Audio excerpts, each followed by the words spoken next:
ओम शांति। 19 अप्रैल 1973 बाबा के अव्यक्त मधुर महावाक्य। मुरली का टाइटल है प्रत्यक्षता का पुरुषार्थ। बाबा कहे, क्या आप अपने को बाप दादा के समीप रहने वाले पद्मापदम भाग्यशाली श्रेष्ठ आत्माएं समझते हो? जो जिसके समीप रहने वाले होते हैं उनमें समीप रहने वाले के गुण स्वतः और सहज ही आ जाते हैं। इसलिए कहा जाता है कि संग का रंग अवश्य लगता है। तो आप आत्माएं जो सदा बाप दादा के समीप अर्थात श्रेष्ठ संग में रहती हो, उनके गुण व संस्कार तो अवश्य बाप दादा के समान ही होंगे। निरंतर श्रेष्ठ संग में रहने वाले आप बच्चे अपने में सदैव वह रूहानी रंग लगा हुआ अनुभव करते हो। क्या आप स्वयं को हर समय रूहानी रंग में रंगी हुई आत्माएं समझते हो? जैसे स्थूल रंग स्पष्ट दिखाई देता है, वैसे ही कुसंग में रहने वाली आत्माओं का मायावी रंग भी छिप नहीं सकता। बोलो, दिखाई देता है ना? बच्चों ने कहा, हाँ। बाबा कहे, तब तो श्रेष्ठ संग में रहने वालों का रूहानी रंग भी सभी को दिखाई देना चाहिए। कोई भी देखे तो उनको यह मालूम हो कि यह रूहानी रंग में रंगी हुई आत्माएं हैं। ऐसे सभी को मालूम होता है या अभी गुप्त हो? बाबा कहे, यह रूहानी रंग गुप्त ही रहना है क्या? प्रत्यक्ष कब होना है? क्या अंत में प्रत्यक्ष होंगे? वह डेट कौन सी होगी? अंत की डेट सभी की प्रत्यक्षता के आधार पर है।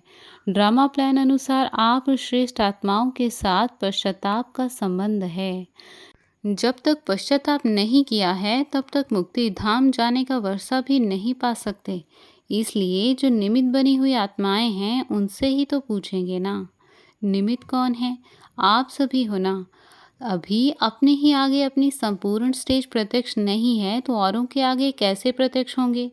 क्या अपनी संपूर्ण स्टेज आपको श्रेष्ठ दिखाई देती है? वास्तव में संपूर्ण स्टेज तो नॉलेज से भी सभी जानते हैं, लेकिन अपने आप को क्या समझते हो?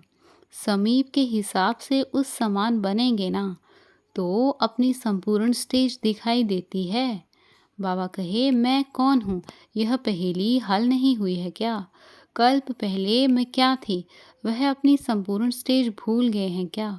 औरों को तो 5000 वर्ष की बात पहले याद दिलाते हो। पहले पहले जब आते हैं तो पूछते हो ना कि पहले कभी मिले थे। जब औरों को कल्प पहले वाली बातें याद दिलाते हो तो याद दिलाने वालों को अपने आप की तो याद होगी ना। दर्पण स्पष्ट नहीं है। जब दर्पण स्पष्ट होता है और पावरफुल होता है तो जो चीज़ जैसी है वह वैसे दिखाई देती है।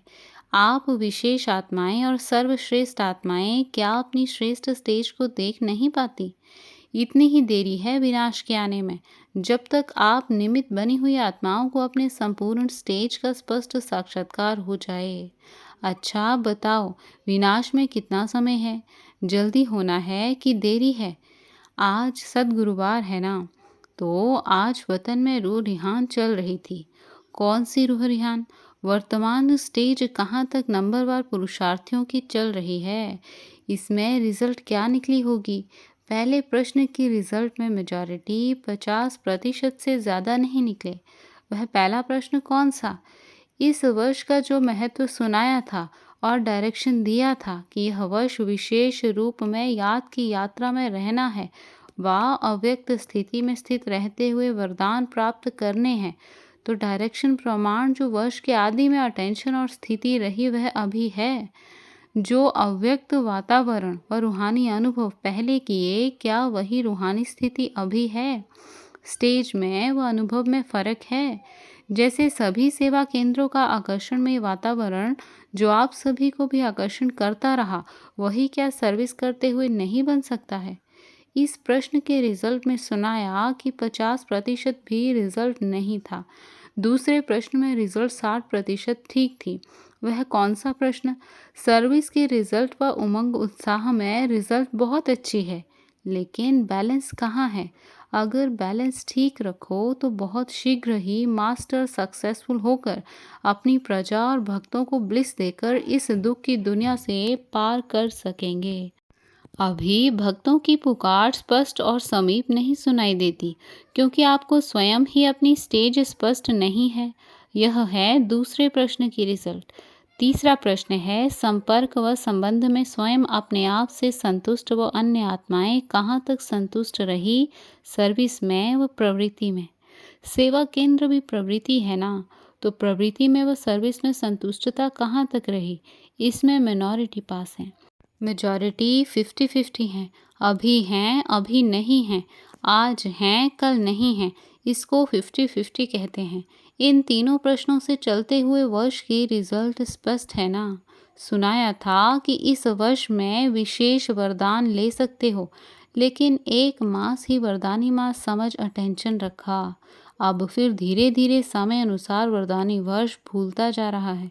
इसलिए जितना ही इस वरदानी वर्ष में वरदान लेने की स्मृति में रहेंगे, तो सहज वरदान भी प्राप्त होंगे।